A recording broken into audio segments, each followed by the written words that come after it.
In physics, it's not enough for an equation to look right. It must also be dimensionally correct.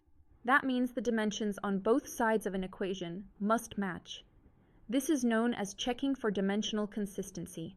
It's a quick and effective method to rule out incorrect equations. According to the principle of dimensional homogeneity, each term in a valid physical equation must have the same dimension.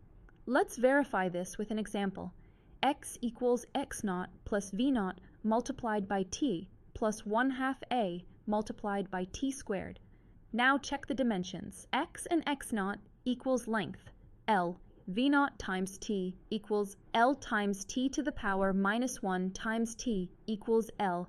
A times t squared equals L times t to the power minus 2 times t squared equals L. All terms equals dimension L.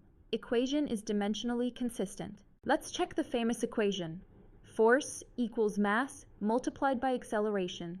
Now express the dimensions. Mass is m. Acceleration is L times t to the power minus 2.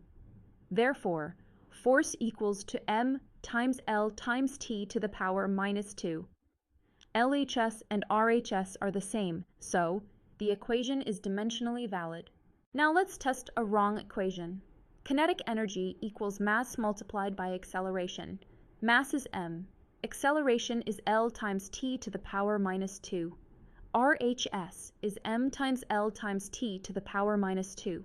But LHS is kinetic energy equals to m times L squared times t to the power minus 2. These dimensions don't match, therefore. This equation is incorrect. If dimensions don't match, the equation is wrong. But if they do match, that doesn't mean the equation is right. Why? Because dimensional analysis can't detect constants, like 1/2 or pi, can't handle dimensionless functions, like sine or logarithm, can't differentiate between quantities with the same dimensions, like energy and torque. So this method tells you when an equation is definitely wrong, but not always when it's right.